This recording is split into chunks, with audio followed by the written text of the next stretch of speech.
welcome to our complimentary webinar, which is brought to you today in partnership with Calabrio, Auscontact's national silver sponsor, and it's entitled Workforce Wellbeing Recovery Toolkit.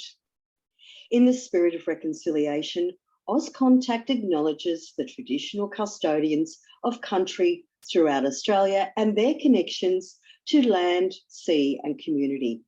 We pay our respects to their elders past and present and emerging, and extend that respect to all Aboriginal and Torres Strait Islander peoples today.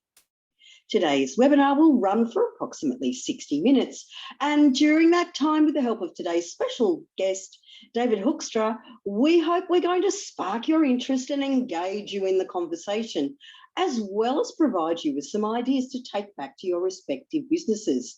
To round off the session, we'll be having a Q&A.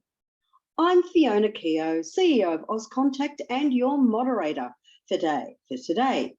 While we're waiting for everyone to join us, let's use the time to run through some housekeeping. To gain the best benefit of today's session, interaction is absolutely essential. So ask your questions, make your comments throughout, and as you know, there's no need to take too many notes because we'll be providing you with the recording of the webinar. To interact with us, use the Q&A button on the control panel. You can ask questions or make comments for Dave or myself from time to time. Don't forget, we're having that Q&A session at the end of the webinar, so type your questions as we go along so you don't forget to ask them. If we don't get to your questions and you ask them anonymously, we can't actually respond to your question because we don't know who you are. So be loud, be proud, say who you are. If you're having technical difficulties and experience any issues with your internet, please note that on the control panel, you can click the raise hand button and the Auscontact team will rush to your aid, or you can revert to the registration confirmation email, and all the relevant phone numbers and access codes are available there for you. Now, I know many of you have been to webinars, especially over the last 2 years, and you know how to ask a question. But given what's just gone on in Australia over the weekend, I can't resist asking this particular question. So don't forget, click on the Q&A button to answer it.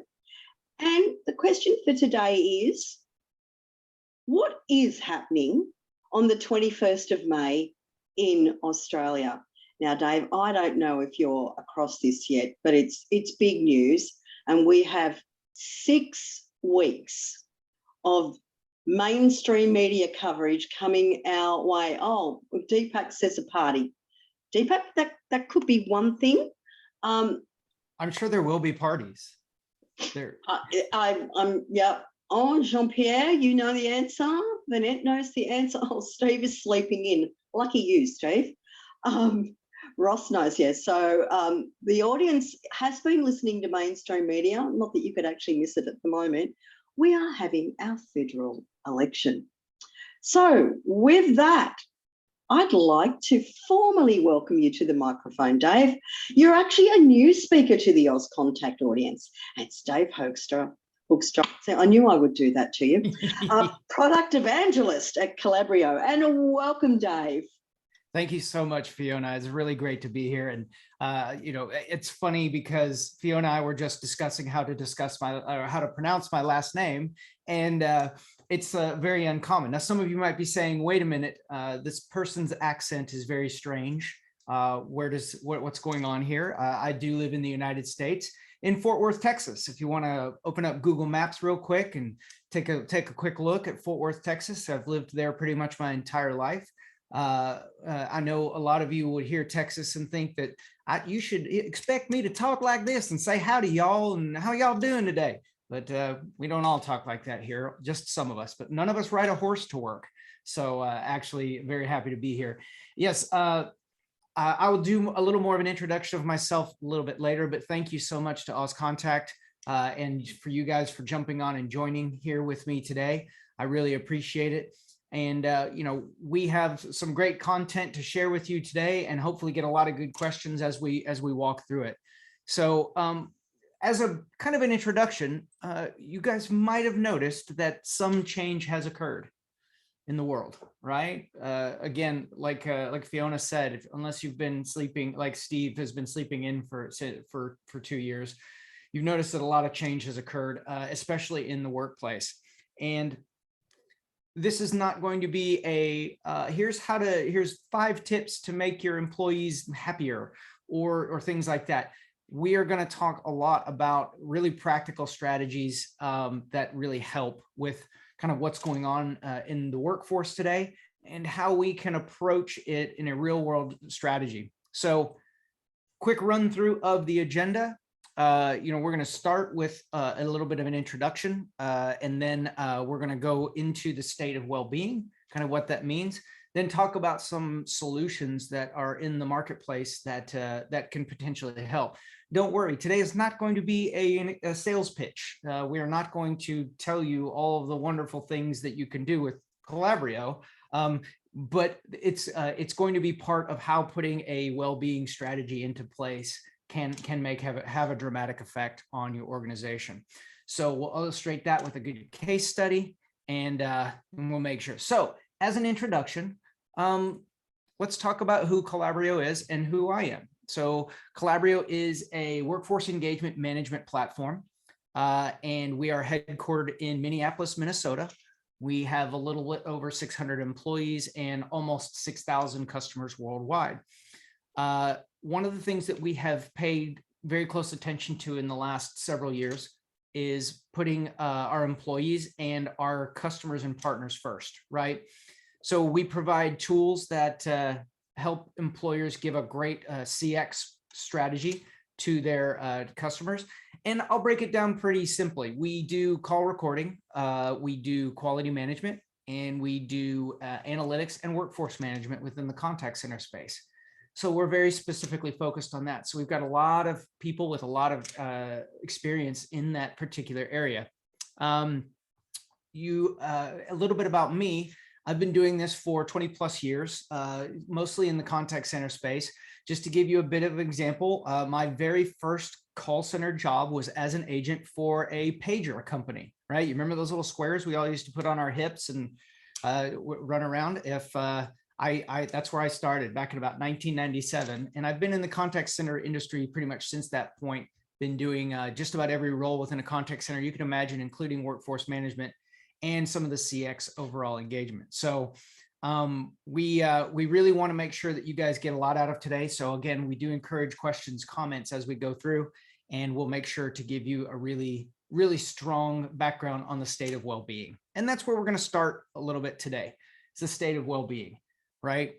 So remember, we're here to talk about practical strategies and resources that will actually turn your well-being strategy into a competitive advantage. Important point number one is we're actually reaching what we call peak burnout, right? There is a desperate need in the world today to really understand what our employees need. And so a little while ago, Calabrio did a survey of contact center employees, especially the agents. And what we found out is that 96% of contact center employees feel stressed at work at least once a week. I don't think this is a huge take back, right? This is something we kind of expected. That number might be a little higher than we thought. I'm actually interested in those 4% who said that they weren't, which is actually a pretty strong accomplishment for a lot of people.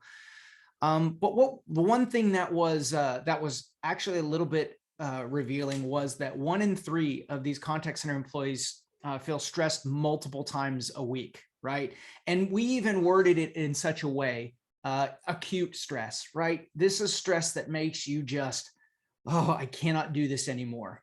And, that's up quite a bit from 5 years ago, right? And so this is actually really important.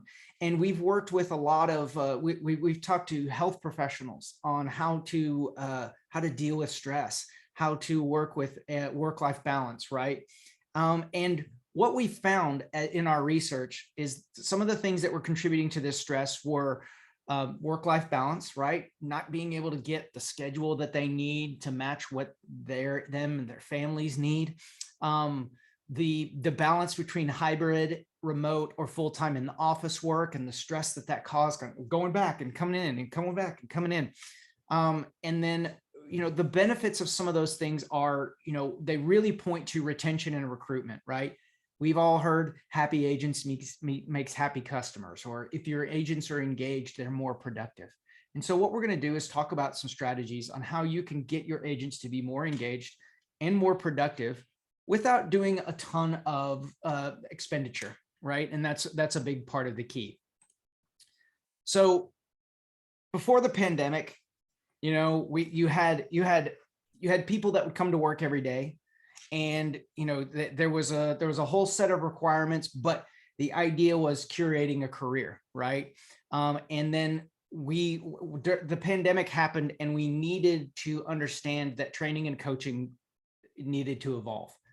And that's such a huge part of what happened, right? It used to be that we could go sit next to the person and say, here's what we need to work on.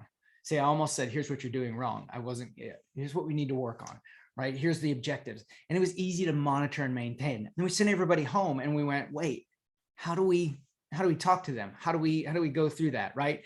And so we found through this feedback that training the modern workforce needed to be more frequent, right? We needed to not just do our annual review every year and then leave it at that and hope that we reach that goal. We needed training to be more personalized, right? It needed to be tailored to the agent's strengths and weaknesses and goals, not just a general set of KPI to hit. And it also needed to be more flexible with online options and options that fit the daily work schedule. So those are really key parts to driving an organization into what we found out is maintaining that training structure and really understanding that feedback loop that goes back into that.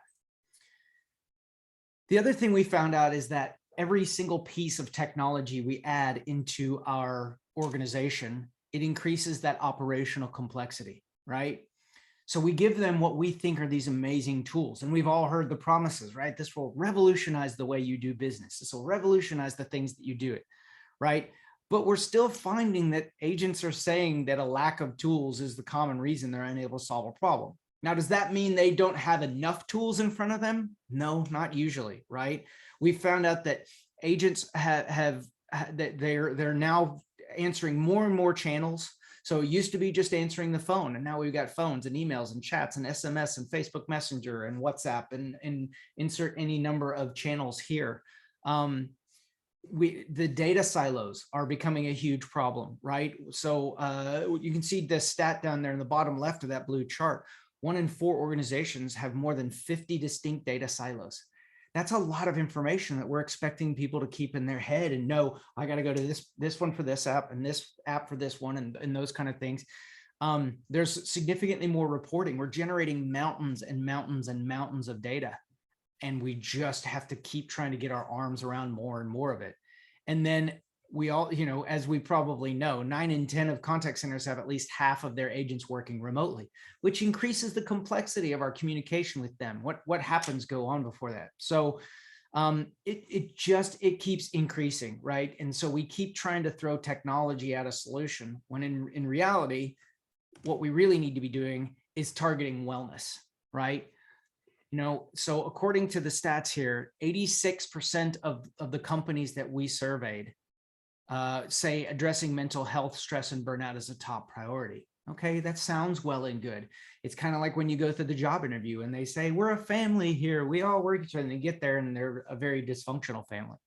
So of those 86 companies that said addressing it is a top priority, only half of those companies actually have a formal strategy in place, right? So those strategies can become extremely important as we build together. And I know most of us do not show up to work every single day with the idea that we're going to make today terrible for our employees. We actually all we log in the morning with the idea that we want today to be easy. We want today to be smart. We want today to be the least amount of resistance possible. But the day gets away from us, and then the week gets away from us, and the year gets away from us. And before we know it, it's 2024, and we haven't really done anything. And all we've done is just continue to churn employees, churn employees, right? So how can we put together a strong well-being solution that really helps us? And that's what we're going to talk about today. We're going to talk about putting together a toolkit that will distinctly address some of the key concerns that your employees and agents, if you're in the contact center space, are saying that really. So let's take a look at 3 overall solutions within the toolkit. Now, these are not end solutions; these are strategies, right? So, number 1, first thing we want to do is we want to empower our employees to take control of their work-life balance. We want to give them a voice. We want to make them feel like they're out there and they're really controlling their sense of well-being throughout the day. You know, we've heard all kinds of stories about work from home and during the pandemic about how great it was to be able to walk downstairs and do a load of laundry in the middle of the day. Or, you know, God bless those parents of younger children that had to figure out how to make their kindergartner log on to Zoom every morning to go through this, right? And so being able to have that sense of well-being and focus on work-life balance is really cool. So we're talking about tools like being able to build and control your own schedule, right? From start to finish, from the very top. Having control over when those breaks happen during the day. We found out that honestly, a split shift used to never work in a contact center, right? Where you'd come in at 8, work until 11, then take 3 hours off, then come back, because nobody wanted to sit in their car for 3 hours during the middle of the day. But surprisingly, during the pandemic and work from home, this became a very popular shift because you didn't have to sit in your car. You could go and run errands. You could take care of things that needed to be taken around the house, and you didn't have to commute back home at the end of the day. So the other thing that we found out is you want to elevate the team performance with improved coaching, right? So we're talking about the ability to do things like self-assessments, the ability to get your arms around the appropriate data so that your contact center management can provide performance data in a singular place, right?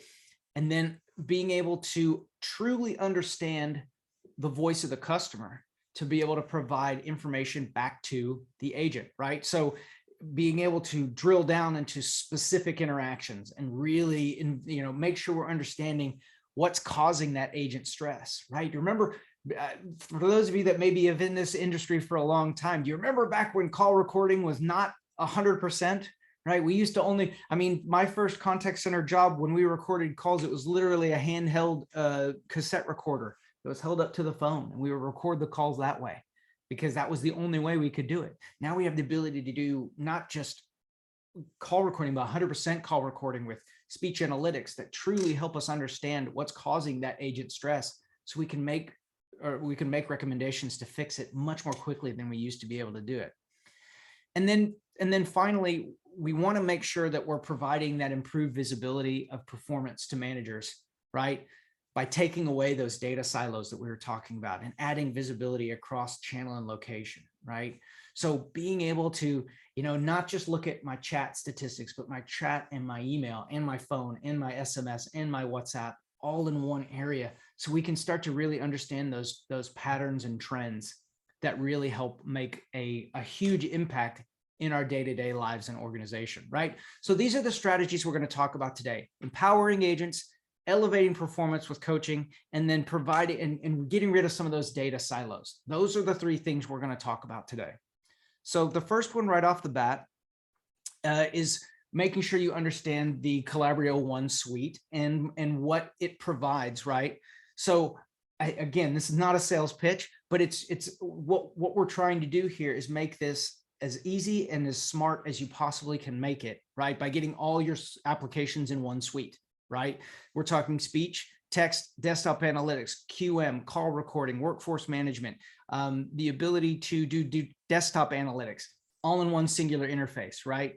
And to provide personalized business intelligence, right? So you can see right here. So all the applications are right here on one screen. It's easy, it's designed. We provide the analytics tools, right? So if you need to access multiple applications, it's right here where we go straight into this. So you can see all of the wonderful pieces that are available here. And Here's the suite that's available, right? So here up at the top, you can see all the different applications that are part of it. And then right on, so we provide all the rich metadata that goes along with the caller's journey, right? So whatever information is captured by the platform, we're here to provide it. This is important later, right? So when we talk about getting rid of these data silos, this is how we attach that information, okay?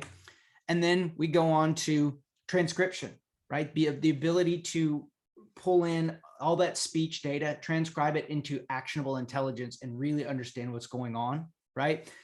It also helps us provide the audio of what is coming in, right? So we can see and hear exactly what's going on. And then we also bring in sentiment analysis. Sentiment analysis is important because it helps us understand what the caller might potentially be feeling, right? So instead of us just saying, this is what they said, we can now determine whether it's a more positive call or a negative call and make decisions based on that information. We also have phrase detection. Phrase detection is a huge part of this, being able to pull out what phrases are being said and how often those occur in a particular day and a month and week. I used to say all the time, imagine if you could take all of your agents off the phone and have them just talk about what they heard today. You'd probably come out with some pretty intelligent stuff. This basically does that process for us all automatically, right?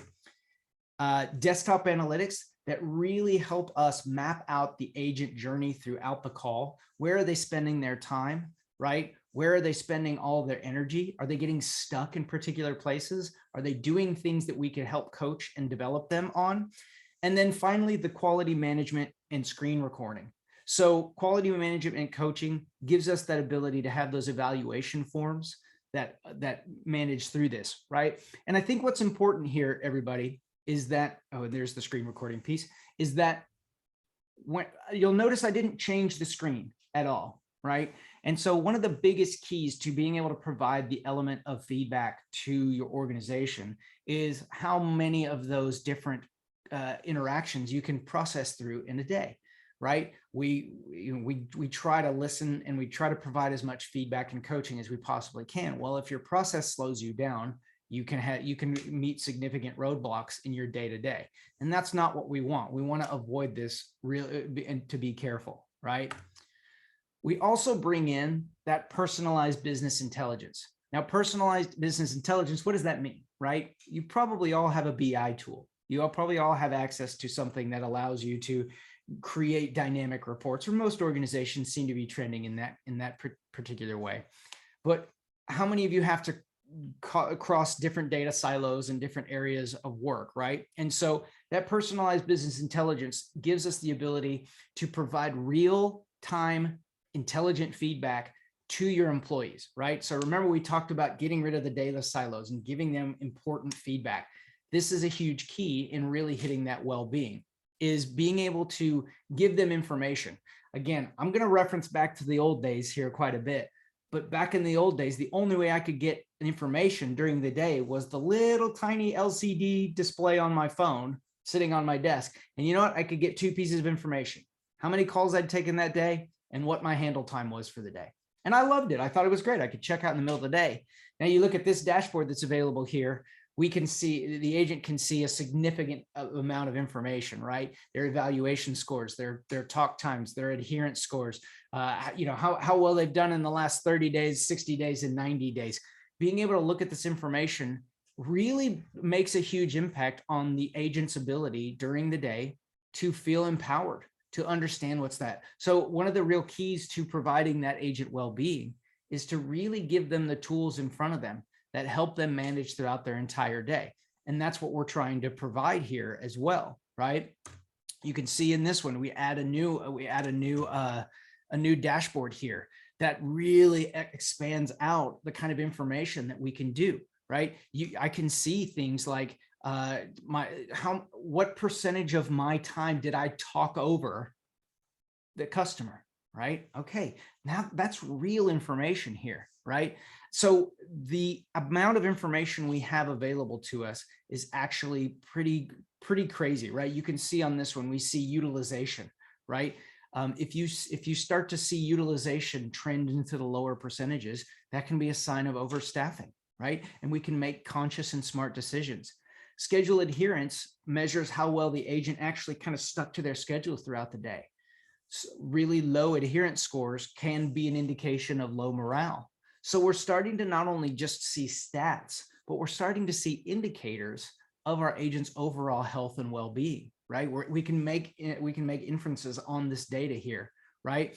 For example, how long does it take for us to handle the calls, right? If the calls are coming in very long, we might be able to be able to provide some coaching that can help them reduce their time.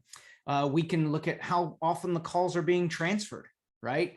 If we're transferring a lot of calls, there may be a need for training, or there may be a need to reevaluate our process for how we route calls to the appropriate person, right? Talk over time. That's a great indicator of an agent who might need a little bit of extra time.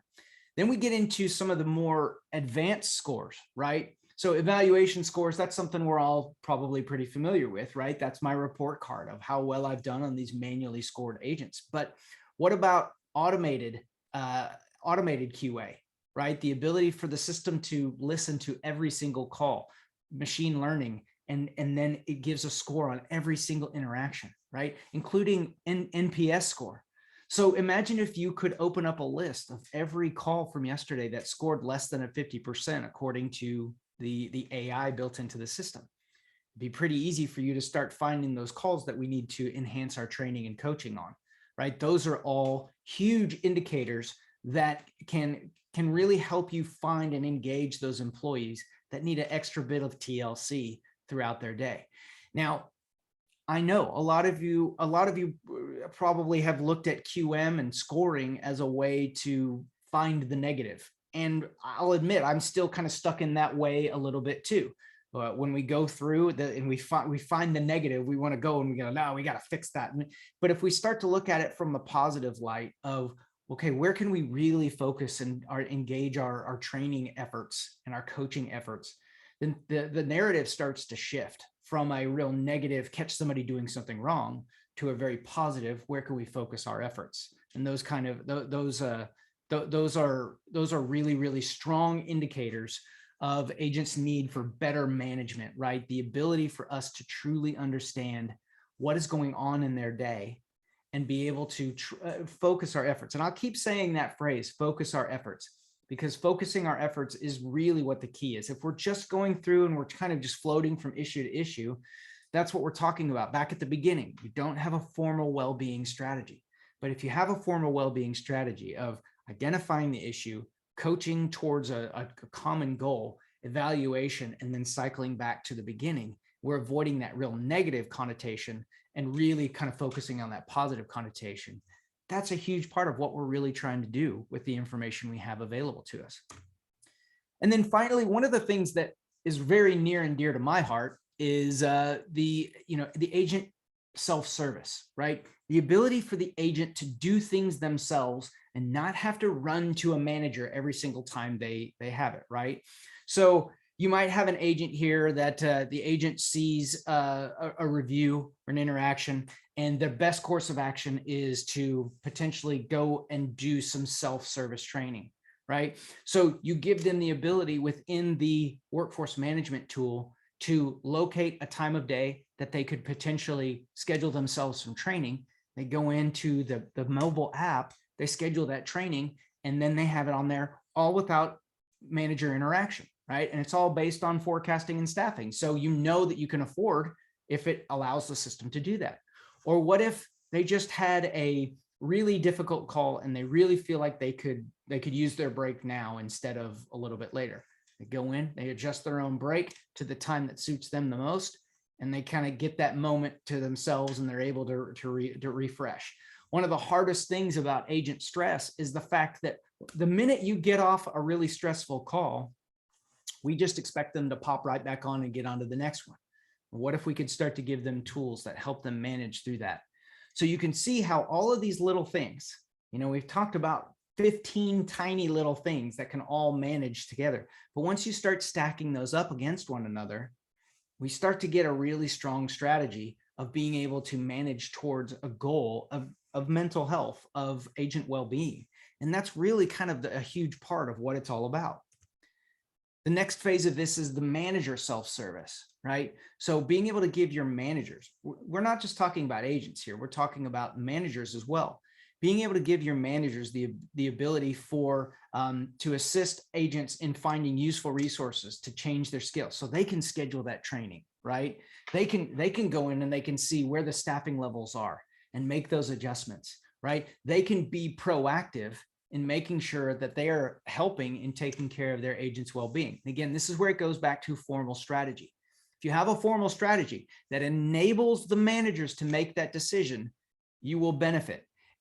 If you just expect them to figure it out on their own, they probably won't, because they're not in the business of keeping an eye on that. We have to keep, from a management perspective, we have to keep the internal watchdog going to make sure we're prioritizing agent well-being, right? If you don't give them the leeway to make these kind of decisions, you will probably never recognize that ability of taking care of the mental health and the well-being of your employees.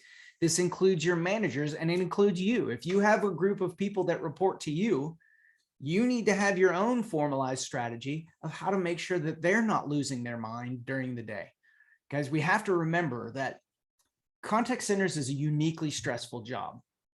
At the end of the day, if you take a normal person and have them be a contact center agent, they'll be like, nope, I'm done, I'm out, I don't ever want to talk about this again, right?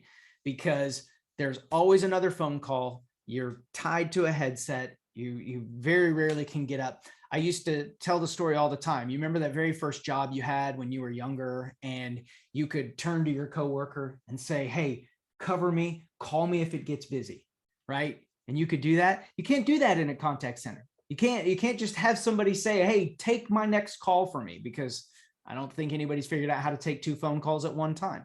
We can do chats, but not phone calls.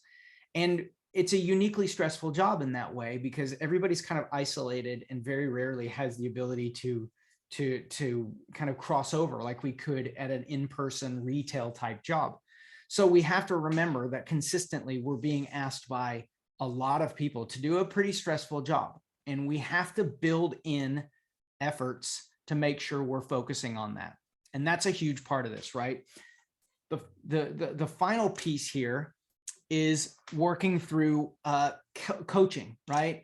So Calabrio has a pretty great AI-powered coaching module that allows you to kind of set goals and then review goals along the way and provide appropriate guidelines of information.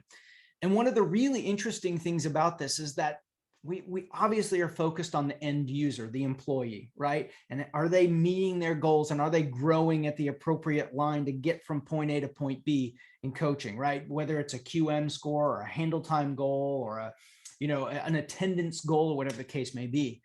But what's interesting about this is that it brings in an extra level of evaluating the coaches as well. So it's not just about the end user, but it's also the people responsible for developing that person. Essentially, who coaches the coaches? And that's what is part of this. So another big part of your well-being strategy is making sure your coaches are receiving the training and the effective leadership skills that they need to grow and develop their own employees. It doesn't do us any good if we set a bunch of goals and then we're not making sure we're meeting those goals throughout the course of time, right? So this gives you the power to measure how effective different coaches, different quality forms, different coaching approaches are, right? It's not looking at how well is this team doing or how well is this agent doing, but it's looking at how well this coach is doing. We can identify which coaches need help and which coaches are actually pretty good at this and how we can press on. So it's a very, very useful skill to have for a lot of other people, right? So let's kind of reset and bring back in here, the approach that we're trying to do here, right? So in the Wellbeing Toolkit, we have a buyer's guide based on different personas, right? So remember, this is not necessarily about one particular suite. It's things you should be looking for to make sure that you're matching through this, right? So if you're looking to target agent stress, right? You want to utilize what technology you have to promote a healthy work-life balance, right? So flexible scheduling, agent self-service, manager self-service, that really opens up the flexibility and transparency that you want to provide to your agents, right? We want to, very importantly, help define development paths with performance coaching, right? Really giving them a very clear guide on where we want to go with this and how we want to develop it, right? And then we also want to create that transparency, right? It's making sure that we have information that's readily available to our employees that really go towards driving team performance and individual performance, right?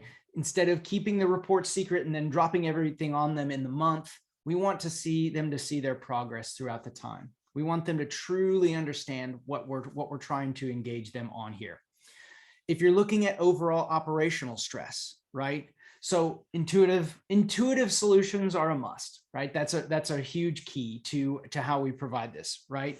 But we also want to provide what we like to call intelligent automation, right? What are the things that a human being would do, and how can we automate those processes? So for example, let's take a scheduling request. I receive an email from one of my agents that asks me if they can extend their lunch an extra 45 minutes throughout the day. What are the steps that I would take? I would open up my scheduling program. I'd take a look at that agent and what that time frame looks like, and I would make a conscious decision of yes, we can afford to do that, or no, we can't. And then I would enter in the information and email the agent back, right? So how do we turn that around and put that into software? We teach the software that exact process. And now we have it to where the agent can do that by themselves without even needing to email me. So the agent gets the satisfaction, thumbs up, great, this worked really well. I like it because I'm spending less time kind of doing more and more daily maintenance and actually spending more time on big picture items, making sure that we have the right people in the right place at the right time. That's a huge part of making sure that this process works, is intelligent automation. And then one of the keys is also understanding hybrid working models, right?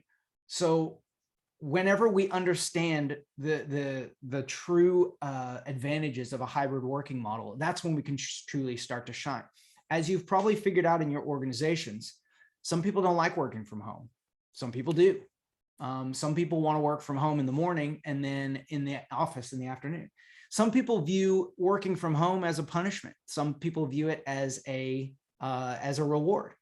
So you truly have to have your strategy set up to make sure that we understand hybrid performance and whether it really, really affects the agent, because you may think you're punishing them when in reality you're rewarding them. And we want to make sure we really understand those agent personas, right?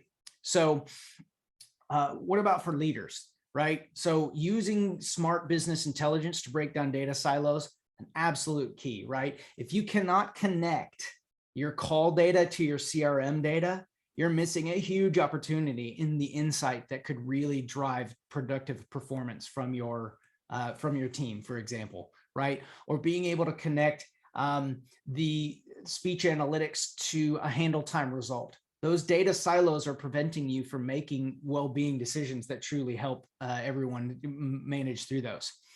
You want to look for omni-channel and operational flexibility. That's a big part of it, right? We really want to understand that how omni-channel, right? All of those different channels we talked about, the agents can move back and forth freely between those. And I'll just mention it because it's on their, cloud. The cloud has become basically the de facto solution now, and we've eliminated a lot of the barriers that used to come with being in the cloud. So hopefully you guys are all looking at some sort of cloud strategy, because it really does provide just almost unlimited benefit to the software solutions that are out there. And the last sentence on the last page here is one of the key drivers that I really want to focus on, is to create a culture that they want to stay in, right? So what kind of culture does that mean for your employees, right? We already talked about how difficult the contact center job is, the agents, hammering through calls throughout the day. That's a tough job. So what can we do to make that better? Can we build in breaks that help give them that break they need throughout the day? Can we give them different activities throughout the day that give them some sort of mental shift in the way they do things? We want to provide them with a ton of options when it comes to self-service and motivation. But we also understand we have to run a business, right? That's the hardest thing. So with that in mind, when you go to your agents and you try to build this well-being solution, right? How do we discuss that with them? How do we make sure you need to constantly be accepting their feedback and truly understanding where they're going, right? It's a very important strategy to make sure you want to create a place they want to work. And I'll say this, I don't know if you guys are familiar with Reddit. I would assume most of you are. There is a wonderful subreddit or community on Reddit called Tales from Call Centers.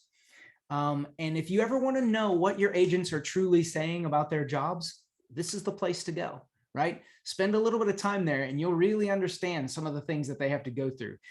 Sometimes they talk about terrible callers. Sometimes they talk about management and the decisions they make, but it is a wealth of fantastic information if you really want to break down to what a lot of agents truly feel about their job. This is a great place to go.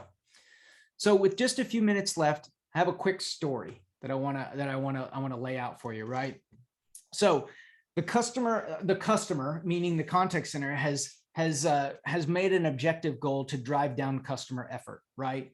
And they have some hypothesis, right? They're looking at things like repeat callers and transfers, but they decided to go ahead and focus on long holds. Long holds is a great way to kind of identify some of that low-hanging fruit within a contact center organization. And so, their agents are all remote, so they really don't have a great visibility. And remember when you used to be able to just walk up behind them and say, "Is everything okay?" You can't do that anymore, right? So we have our agent here, Jan.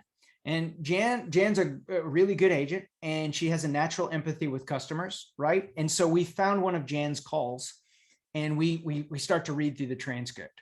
And we find out that at some point, Jan says she needs to investigate and that her system is slow. And I'm going to put you on a quick hold, right? We've all heard those dreaded words. I'm going to put you on a quick hold, right?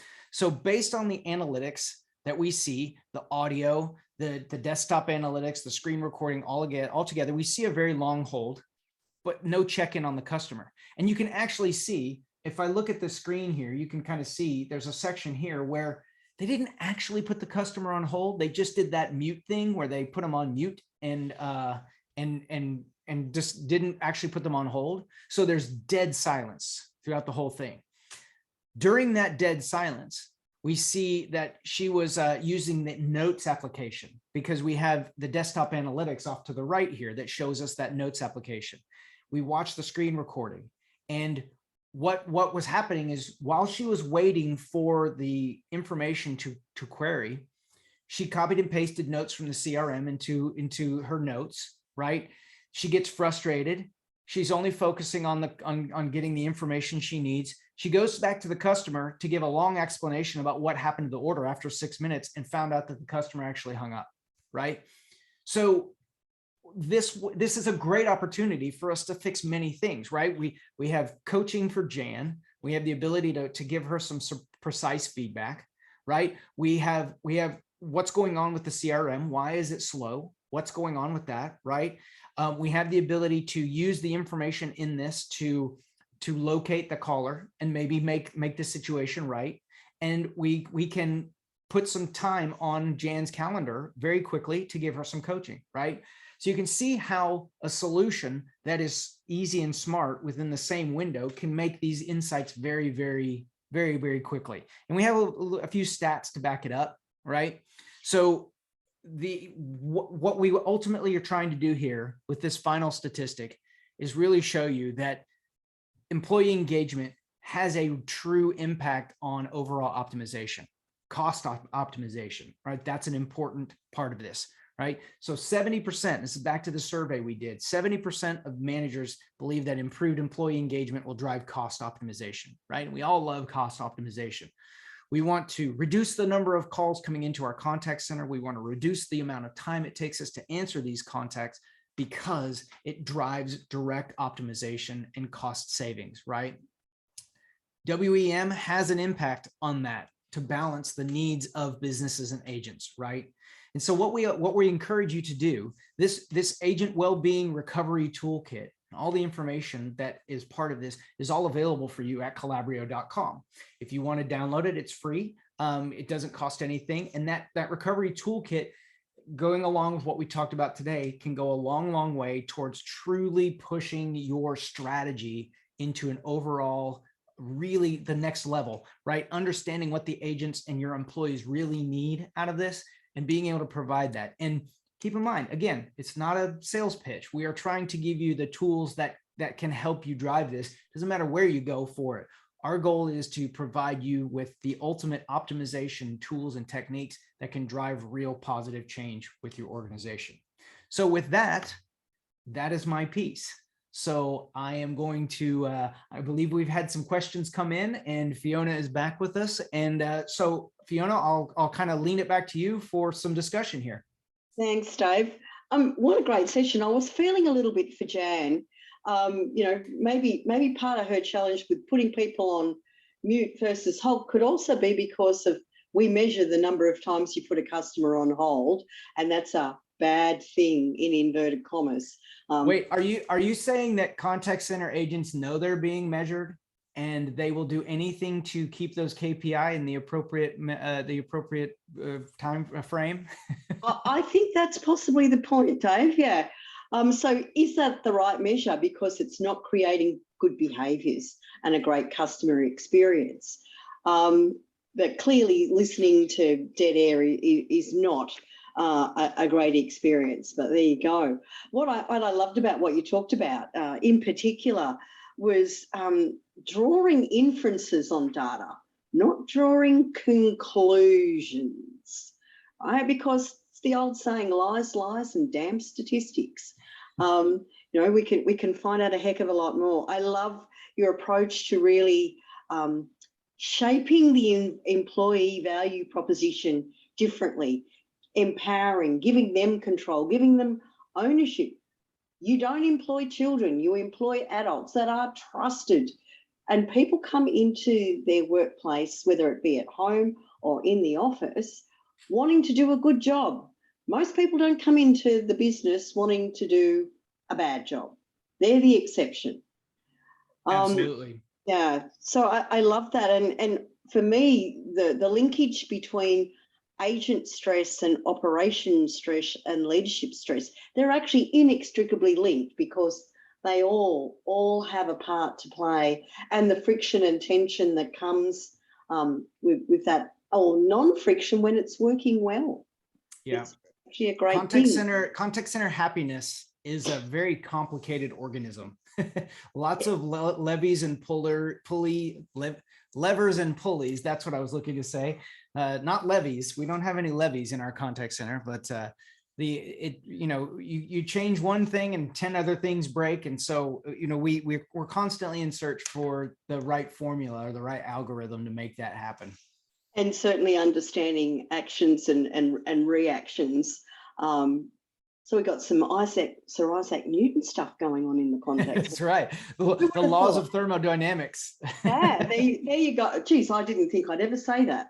So there you go. So look, we do have some great questions coming in, but one of the really good questions that we've received, and I think this is something that everybody in a contact centre is always seeking, is return on investment. So is there actually a tangible return on investment in focusing on employee well-being? I think I know what the answer is, but yeah. Yeah, absolutely there is. And part of it kind of comes back to the end comment that I made where, we want to reduce handle time. We want to increase customer satisfaction. We want to increase that NPS, right? Those are all things that have dramatic ROI processes. When we look at things like agent self-scheduling, right? Imagine if your agents could go, you know what? It's kind of slow today. I think I'd like to take the next 2 hours off and not get paid for it, right? Those are real ROI strategies. And to be honest, one of the vastly underserved areas of kind of contact center cost optimization these days is reducing volume. we don't look at that enough. We don't look at our day-to-day and say, well, if I could shave 200 calls off of today, I wouldn't be overstaffed. So how can I make those 200 calls not happen by either educating our customers more effectively, by educating my agents more effectively, a better IVR or self-service system for the callers, right? Those are kind of things, but it also has its double-edged sword.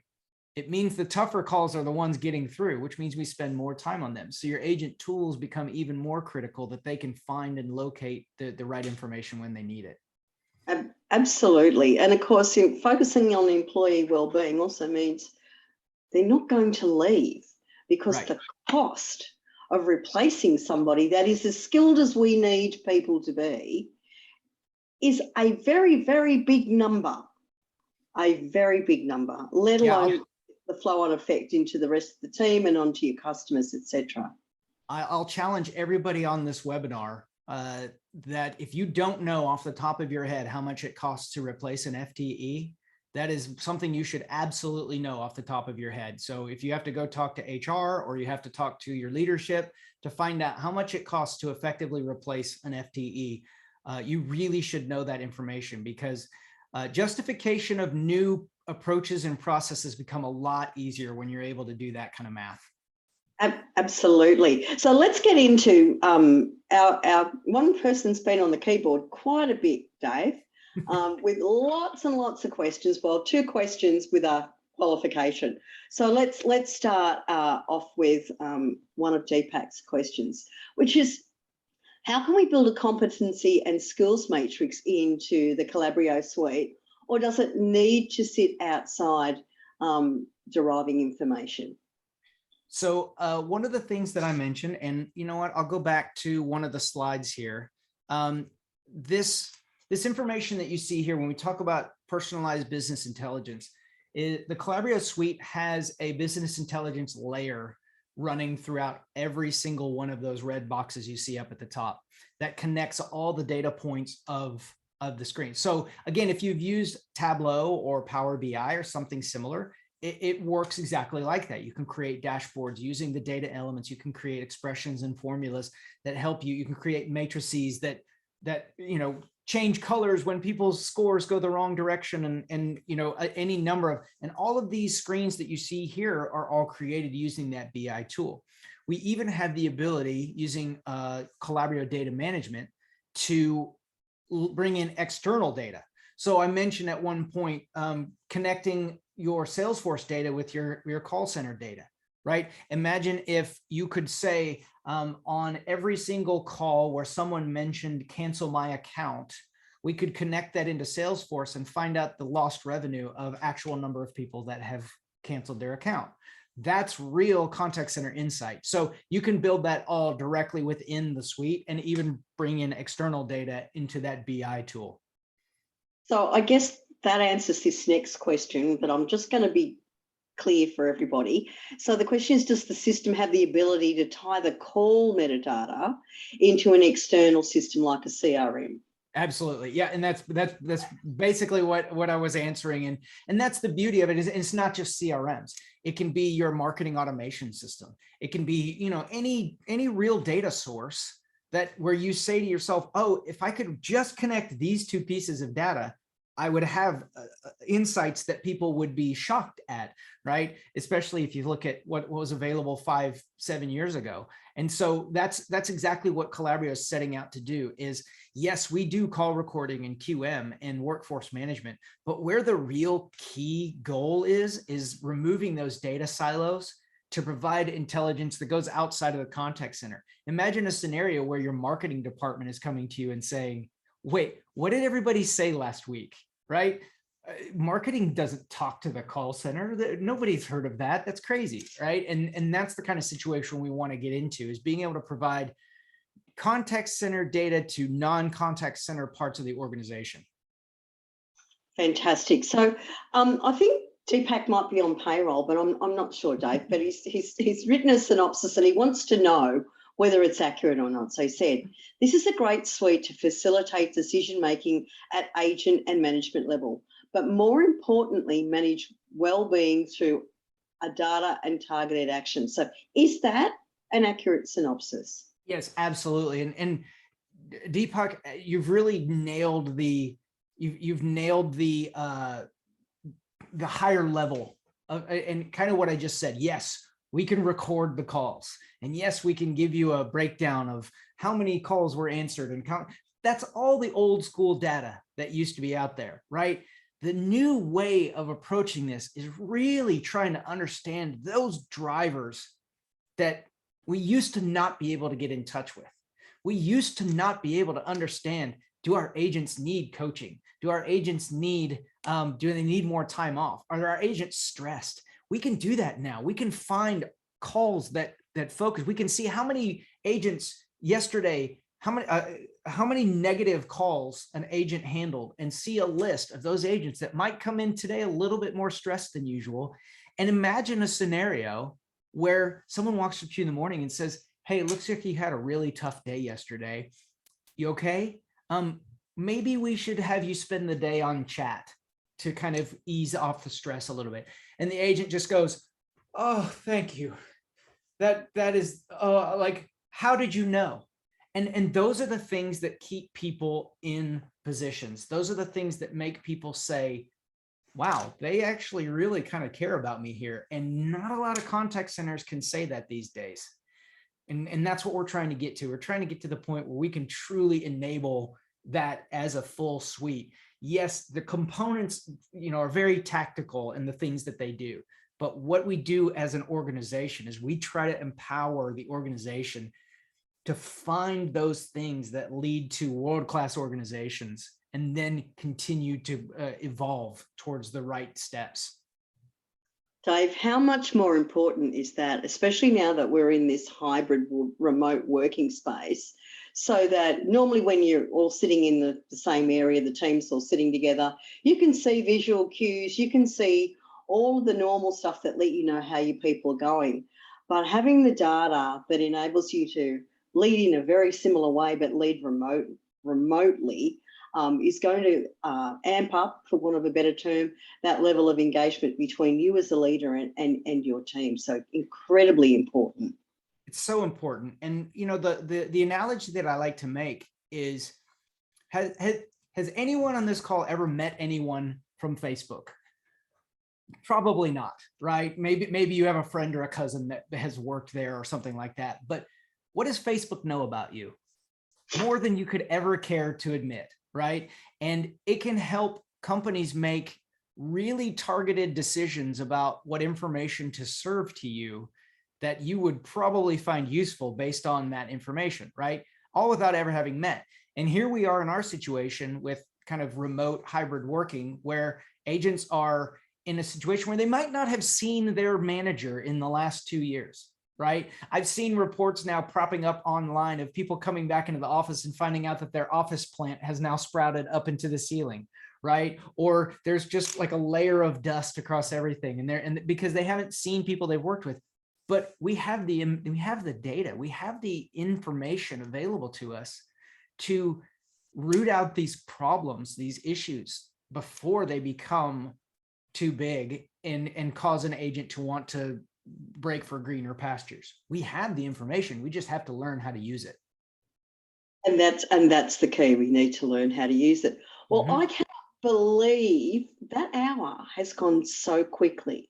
So with that, Dave, I would love to get some concluding remarks from yourself before we close for today. Well, first and foremost, thank you for allowing me. It's almost bedtime here in Texas, so I'm really excited that we got to spend some time together. And I really appreciate everybody who was on. Thanks to everyone who kind of sent in the questions. It really is great. My final thoughts is, we have this toolkit, but again, if there's one overlying factor in this, is it requires management buy-in.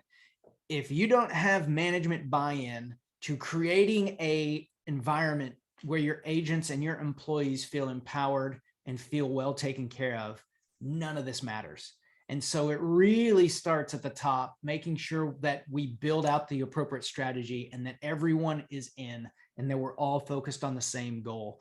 If you have conflicting goals or even have too many goals, things like this tend to die on the vine, so to speak.